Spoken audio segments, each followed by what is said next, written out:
Welcome to the video where we're going to walk you through inserts, updates, and delete statements. Now, depending on where you are watching this video or when you're watching this video, you may or may not find some parts confusing, specifically subqueries, and that will depend on whether or not you've had some experience with querying or select statements. So if you haven't done select statements yet, don't worry.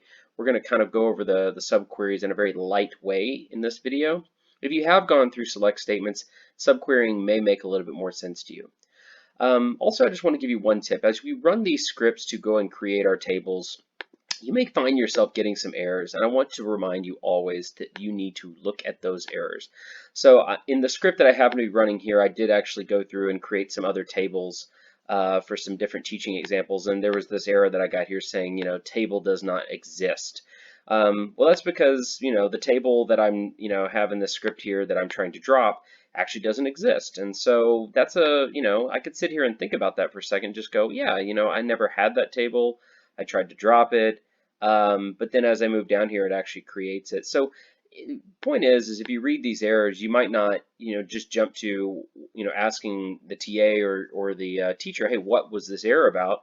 But actually look at it and see if it actually makes sense why you get the error. And because not all errors are bad. But I looked at my script and it looks like everything ran. I've got a bunch of tables over here and I'm ready to go and start, practicing the SQL from the book. So the purpose of this video is for me to just kind of walk through the SQL examples in the book. This is something you can do on your own. I've given you that SQL, but I'm just giving you this video to kind of walk you through how I break down the code when I'm running it for the first time. And it helps me kind of, make sense of it. So maybe after you watch this video, kind of help you see how I think through and decompose the code and maybe even kind of experiment a little bit. So let's go through this first set of queries here. From the book, it talks about how you can create a test table.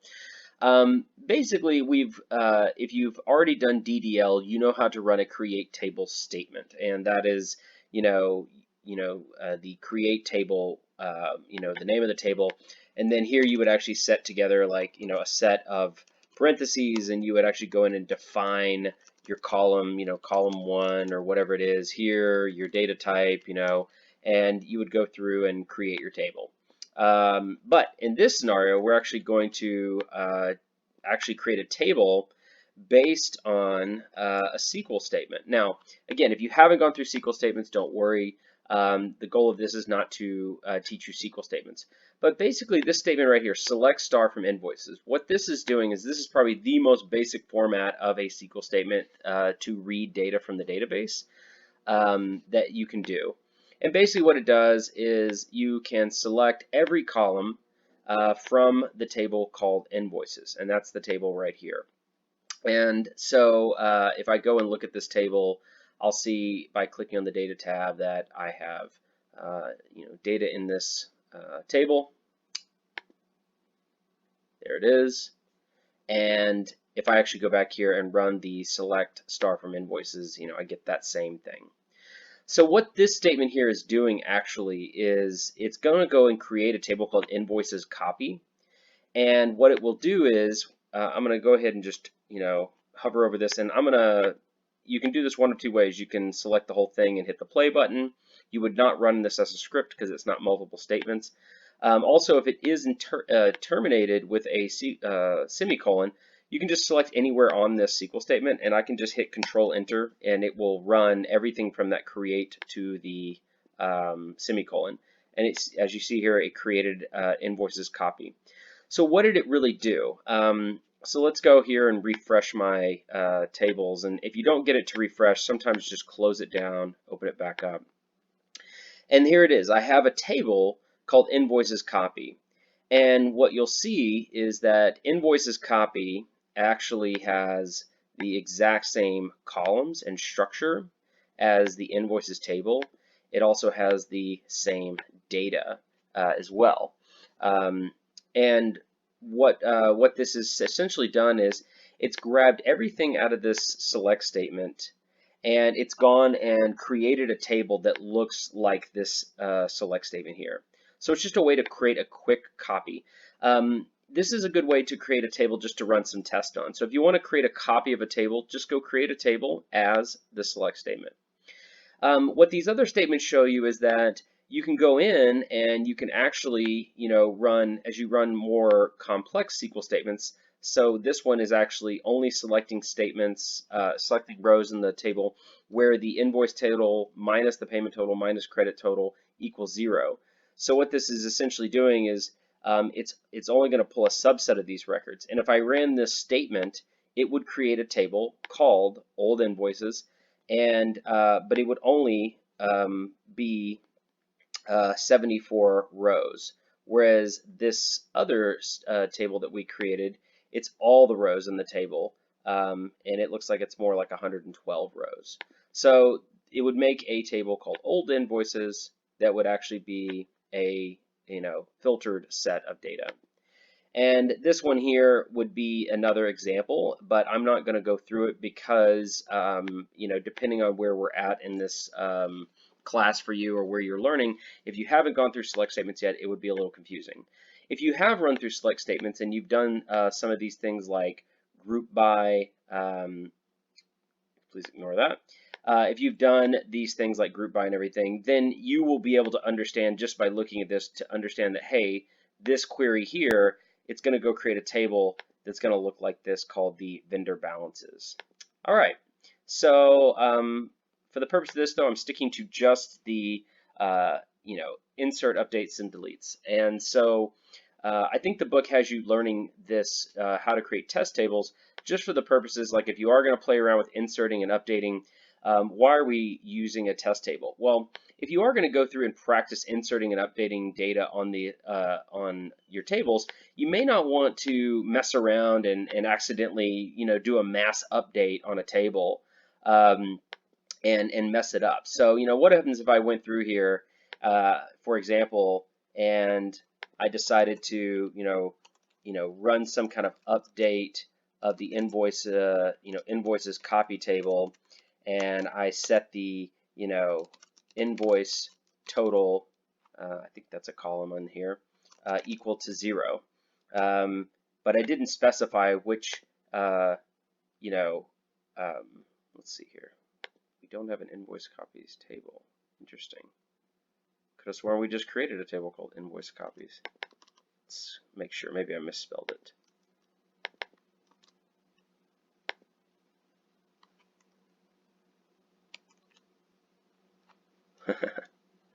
Of course, this is one of those things that can happen. Let's see here. Invoice total.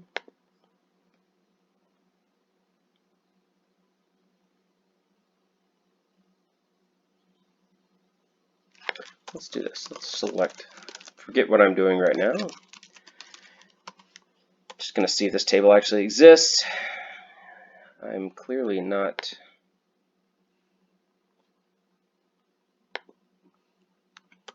Let's try this one more time.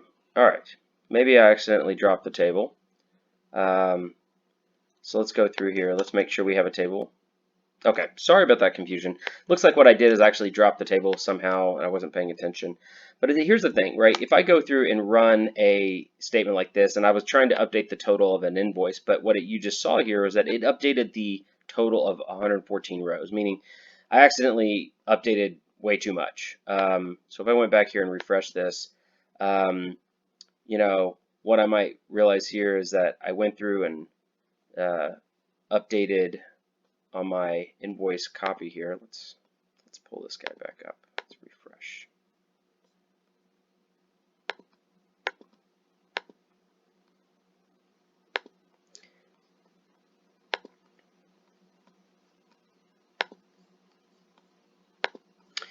And what I accidentally did is I accidentally updated too many records, and I didn't want to do that.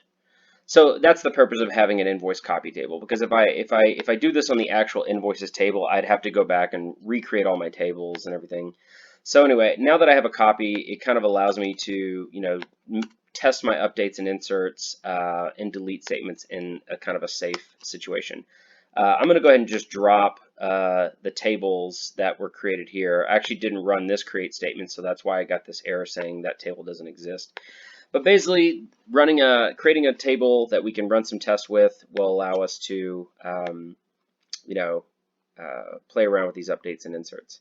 Now we're going to walk through really quickly what is an insert, update, and delete statement. So the insert statement is pretty simple. If you look at the syntax, it's kind of intuitive. It's saying insert into invoices. We know there's a table, and it says insert the following values. And I'm just going to, for example, I'm going to run this statement just for a test, and we're going to break it down here in a second and show you what the invoices statements are actually doing. I'm going to run this statement. Now, you'll notice I inserted an invoice, and it says I entered 115. What this is the invoice table itself has an invoice ID, a vendor ID, an invoice number, and so if I don't specify the actual columns, it's going to just default that this first value is going to go in the very first column, which is the invoice ID, and so on from there. So there's 1, 2, 3, 4, 5, 6, 7, 8, 9, 10 values it's inserting, and that's because we have 10 columns. Now I'm going to quickly open this up, and I'm just going to scroll down, and I'm going to look for the record I just inserted. And what you'll see is I could actually even sort this through the visual view here. I know I could also do this with a select statement. You'll notice that 115 is not in the table. And the reason why is that we haven't committed the change yet. So what the difference is between commit and rollback is simply this.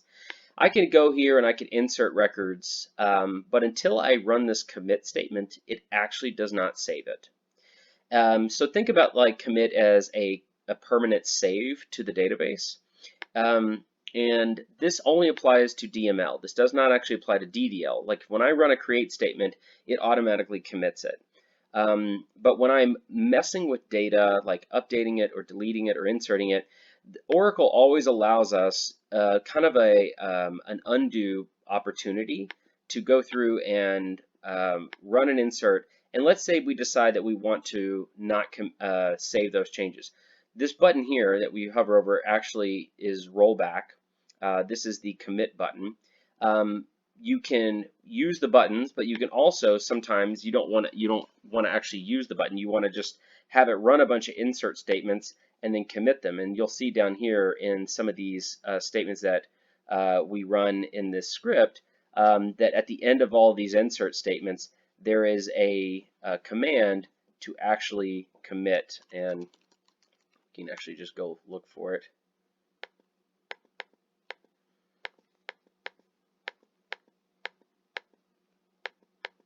Let's get past committees. There it is. And what we actually have here is a commit statement. And so it does this right after it does all the inserts. So if I actually do roll back and run this rollback statement and go back in here and refresh this, you'll see that there is, let's actually see if we can sort it descending. You'll actually see there is no 115. Now if I go back and run this insert statement again, but this time I actually commit it, and committing it is just running the statement. You could also commit by, again, hitting the button, but in some cases, if we're running a script, we're not going to actually do a commit with the button. We're going to actually write the command in here after the inserts. Now, if I go in here and refresh my table, there it is. So now that I've committed, it actually is there. So if you insert or update or do anything and you roll back before you actually commit, then none of the changes that you've done to the table, the data, will actually occur. If you commit, then those changes will go through. All right, so let's talk about the insert statement itself. If you look at the structure from the book, it has kind of two different ways it can do it. So the keywords here are you will insert into and the name of the table, and then you will specify the values you're inserting. And if you are not specifying the specific columns that you want to insert to, then by default you have to put in a value for every single column. So this invoices table has 10 values in it, or in 10 columns. I would not be allowed to leave out certain values. I would not be able to run something like this because this is saying, hey, insert into invoices, and and then it's going to try to insert 8 values, it's going to say, well, wait a minute, there are 10 values or there are 10 columns in this table. This isn't going to work. So we have to actually run this statement in a way, if we have 10 columns, you have to specify all 10. Now, in some cases, you may actually not want to insert a value for every single column. For example, here you have 115, 97, so we have 1, 2, 3, 4, 5, 6, 7, 8, 9. So the reason why this statement only is going to work is that it's not entering a 10th value, but that's because it's specifically saying, hey, these are the columns that I want to go enter values for. And I think the one it's leaving out here is the payment date, it looks like. It did not specify a payment date. And so you'll see here, invoice, payment total, credit total, terms ID. So in this scenario, what we're really doing is inserting 9 out of the 10 values. So if I went through here, and I'm just going to change this because I shouldn't be allowed to insert a repeating value. In fact, we can even try it, and it'll say, yeah, you can't do that. There already is an invoice 115. But if I went here and ran it this way, it would allow me to insert that row. If I went here and ran this, it would allow me to insert that row. So basically, these are just two different ways you can do it. If you don't want to insert a value for every single column, then you need to specify with a column list. And you don't actually have to put it on multiple lines. This is just putting it on multiple lines for cleanliness and like making it more readable. But remember that SQL does not care about white space and spacing. Okay. So moving along into inserting default and null values. So if you've already run this script, you should have a table called the color sample, and it is right here. It has 3 columns in it. It has a color ID, it has a color number, and it has a color name.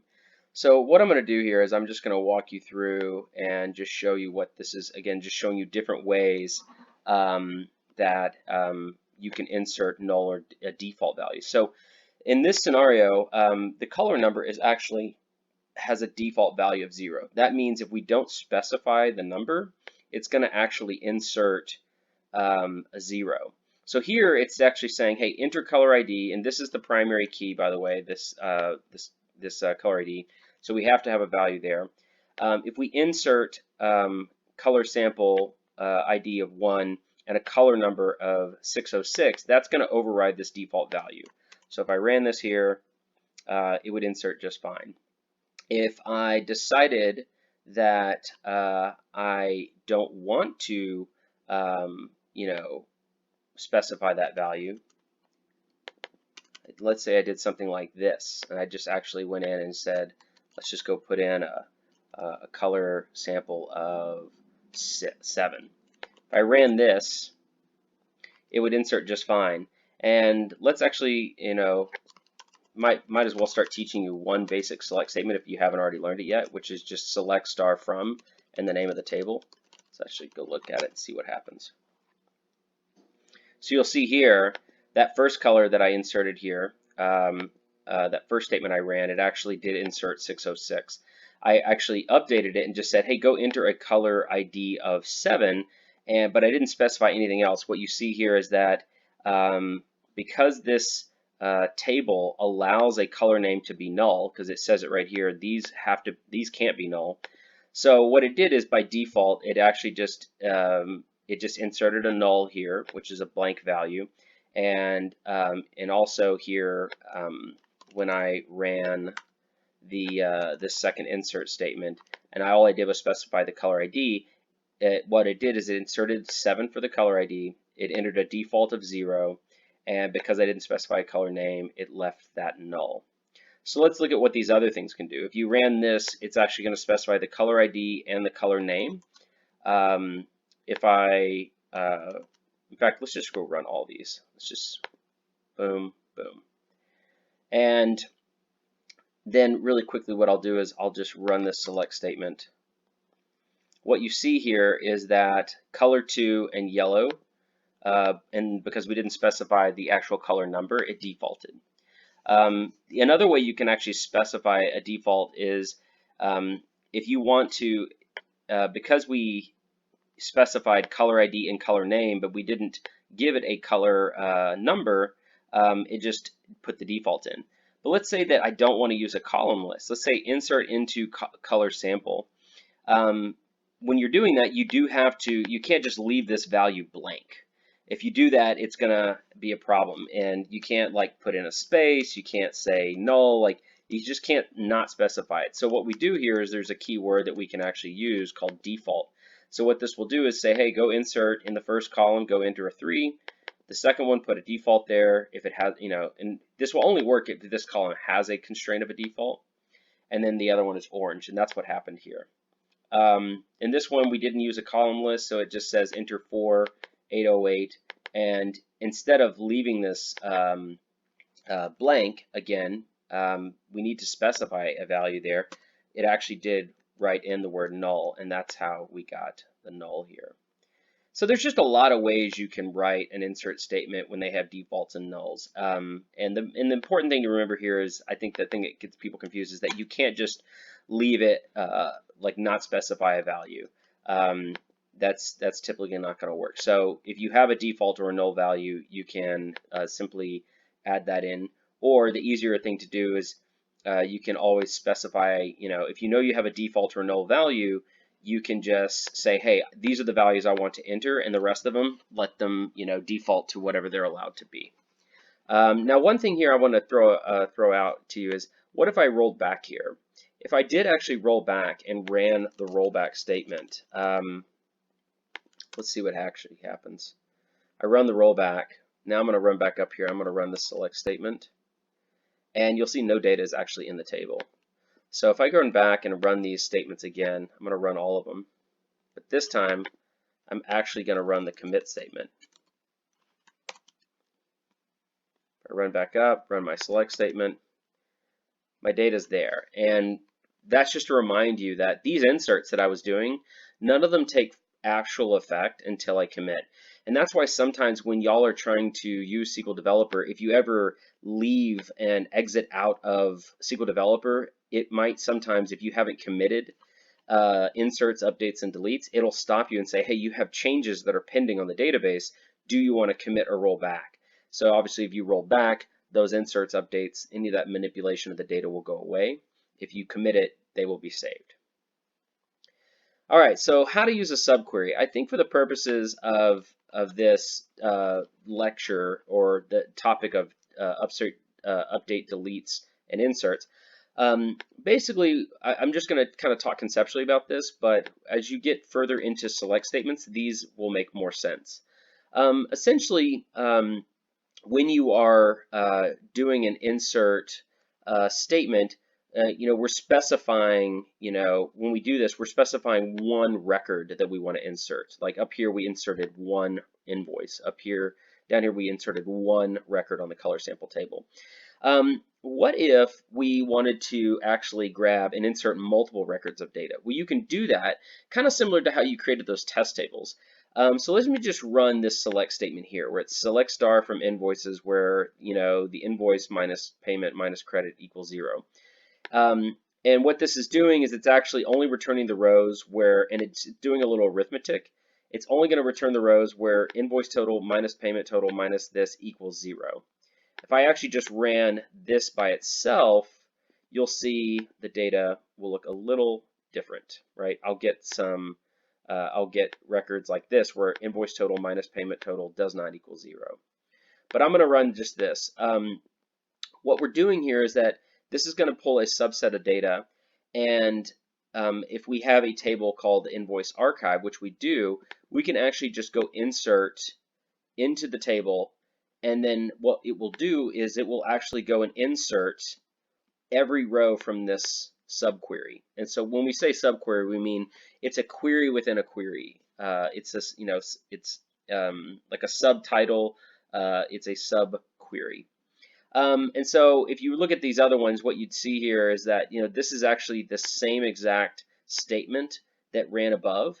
The only difference is that it's using a column list. And again, we don't care about white space. So if I just want to make this easy to read, I can show you that basically we could insert very specific column values based on a very specific select statement. So that's how a subquery can be used. And you can do this also with updates and deletes.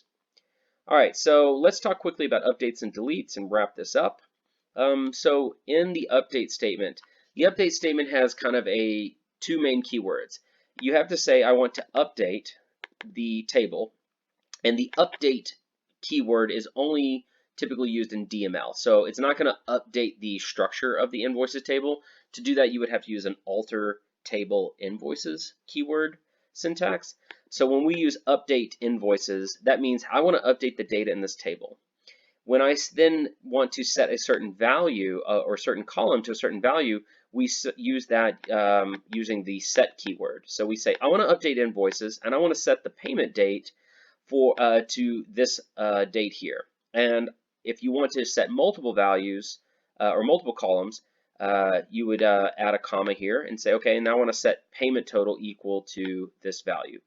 Now, dates are typically dates and strings, or dates and varchar and characters are put in quotes. Numbers are put in no quotes. Now, if I were to run this statement here and just say update invoices and set these values to these values, if I ran this by itself, it would go and update every single invoice, date, and payment total to this amount. And that would probably be not something we'd want to do. What we can do is, and again, if you've been familiar with the select statement, you'll know what the where clause is. If you haven't, don't worry. But what this is simply doing is we're adding in a specific filter and saying, I want to set the payment date and the total to these certain values on the invoices table where the invoice number happens to be this. So if I run this whole statement, it's going to give me a report back that says, let's try just hitting Control Enter. I don't know why it's not running. I might have lost my internet connection here. And if that is the case, let's just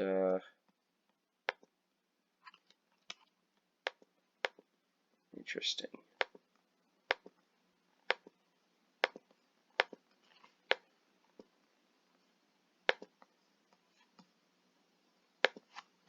Let's try to open up a new connection. So using this guy right here, I'm going to open up a new connection, just see if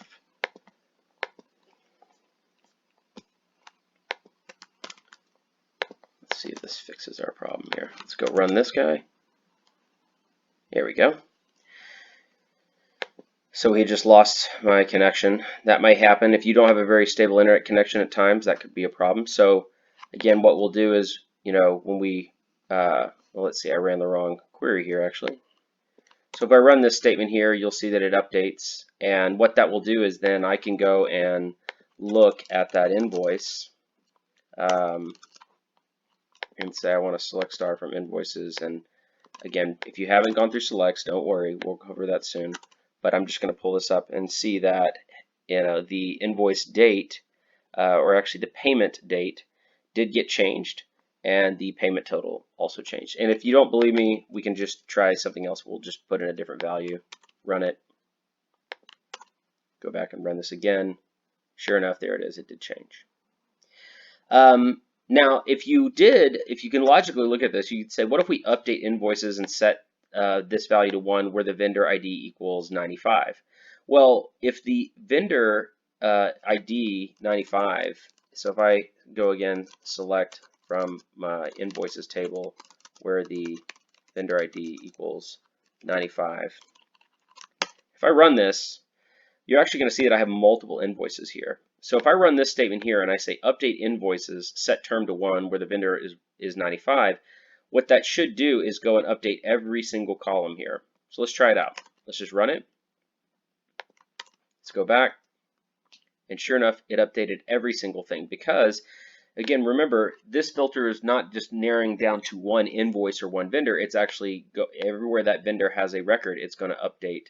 It's going to update that term to 1.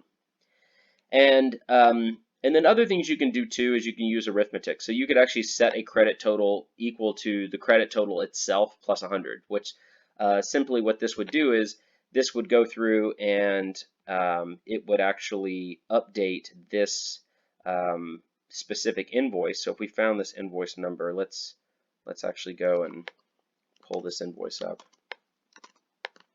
If I run this and find this invoice, you'll see the credit total is 300. If I run this statement, it's actually going to set the credit total to whatever the credit total is, which happened to be 300 plus 100. So if I run this again, my credit total is now 400. So these are different ways you can do updates. You can also use subqueries when doing your updates. I'm not going to cover them here, but play around with it if you'd like to. Think about what this is doing, right? This is selecting the max invoice date from the invoices table. And then what it's doing is it's actually updating this table and it's setting the invoice date for this invoice number to a specific date that it pulled. If you look through this, you might find, play around to see what these other ones would do. And then the last thing on delete, it's pretty simple. It's actually just saying, hey, I want to delete from the table. So instead of update the table or insert, into this table, we're going to delete from a table. And we'll specify the rules of how we're going to go about deleting. So here we'll say I want to delete from the invoice line items table where the invoice equals 100 and the invoice sequence equals 1. So just if you want to, one of my things that I typically do is that I will actually go and look at the table itself before I run a delete. So I'll actually look at my query like this, and I'll say, okay, hold on, let's end that. I'll actually go run this query and see what it pulls back.